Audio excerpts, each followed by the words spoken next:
So, a very good afternoon to all the friends from press, media, both electronic, digital, and all this. Uh, I thank the PIB senior officials who are present here with me for giving me this opportunity to be here for releasing their book, which they have been publishing each and every year. Regarding the assembly elections, I am given to understand that this has data which tells us about what has happened long back in our history regarding the assembly elections. It has many statistics and it has also analysis of that. So this will definitely be a useful book for all of us who have been watching the development, evolution of our Indian democracy within a specific context of Tamil Nadu. So Tamil Nadu has been one of the states where we have so far had so many assembly elections, and always it is known as a state where the law and order maintenance has been always of very higher grade, and generally things like booth capturing, rigging of the booths, all these have been not there. And people are also very proud of this tradition that here elections are held in a very free and fair manner with fear for none. So that is what the Election Commission has been trying to maintain for all the states in the country.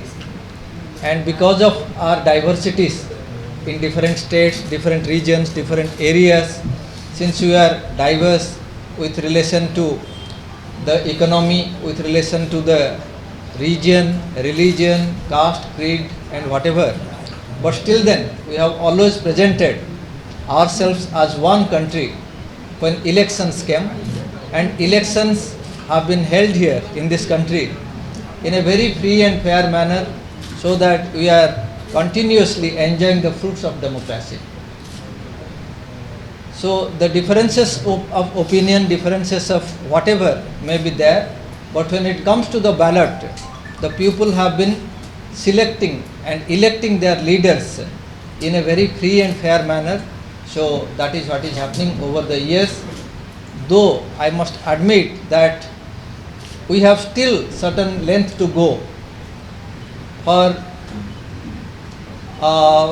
rectifying some of the defects that are off and on reported in the media. I must assure that the Election Commission of India always tries its best and gives us the directions through the CEOs of the state, the manner in which a free and fair election can be conducted. For this year's assembly election, let me tell that all the arrangements as per the Commission's guidelines are in place. All our EVM VVPATs have been all kept in security, and there is a very strict and robust procedure by how this EVM and VVPATs can be shifted. Our polling officials, their numerals, that all we know. The police officials, we are in regular talks for ensuring the law and order situation. We are in regular touch with enforcement agencies for ensuring that luring or any kind of enticement for getting the vote of a person is prevented. So all these actions are being taken, and specifically this year we are holding these elections when corona pandemic, the COVID disease is still there in different parts of the country. In our state also it is there to different levels. So we are ensuring that all the people follow the, we are requesting all the people to follow the norms as enunciated by the health department and by other agencies who are ensuring that this COVID disease doesn't spread to much areas.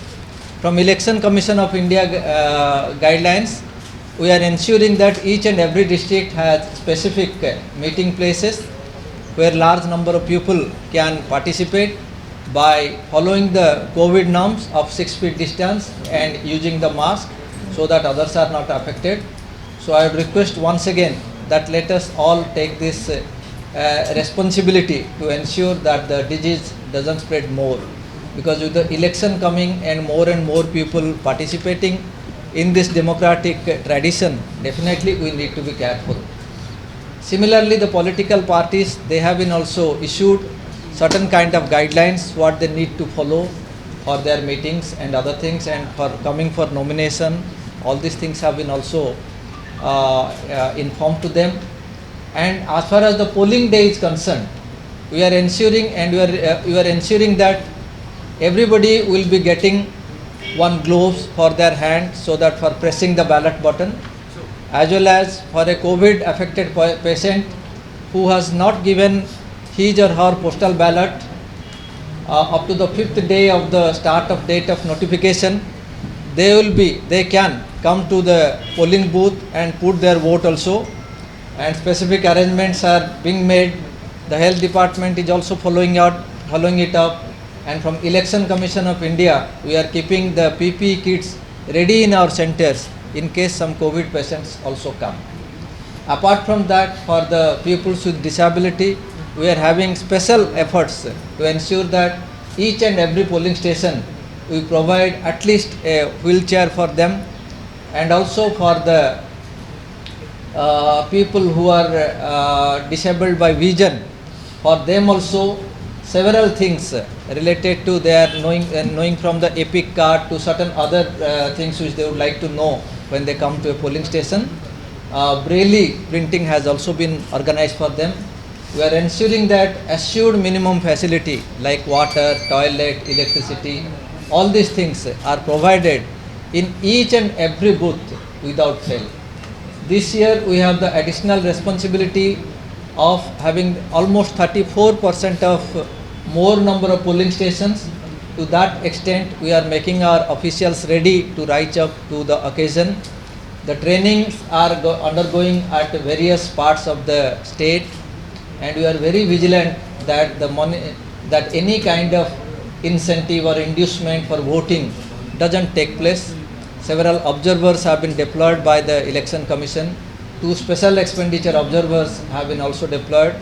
And we have this C-Vigil app, which is launched by the Election Commission of India, where each and every citizen can be an observer, because the moment we take some picture or video of particular kind of incident which is violative of the Model Code of Conduct, immediately the authorities of the Election Commission of India are mandated to attend to that complaint, and we are ensuring that those complaints are attended then and there. Also, we have the number 1950. From each and every district, a person can make a phone call by putting the particular STD code. ஒவ்வொரு மாவட்டத்திலே இந்த facility நமக்கு இருக்கிறது. 1950க்கு முன்னே நம்ம STD code போட்டு phone பண்ணால் கண்டிப்பாக அந்த ஃபோன் நாங்கள் அட்டென்ட் பண்ண போகிறோம். நம்ம இங்கே சிஇஓ ஆஃபீஸில் கூட ஒரு நம்பர் நம்ம அதை வச்சுருக்கிறோம். தாட் ஆல்சோ அதுவும் நம்ம பத்திரிகை மூலமாக விளம்பரம்லாம் கொடுத்துருக்குறோம். அதுலேயும் நீங்கள் ஃபோன் பண்ணால் 24/7 all the time somebody will be there to record any kind of grievances, and it will not only be recorded by handwriting, it will also be recorded digitally, so that எந்த ஒரு petition வந்தால் அது automatic நம்ம அதை record பண்ணி future ரெஃபரன்ஸ்க்கு கூட வந்து வச்சுருக்கோம். So I am thankful once again to the PIB for giving me this opportunity, and this will be another assembly election. So again they will make the records of that, whatever that we have done, and in all this all the voters and the democracy of the country is ultimately going to win. Thank you. Before my colleague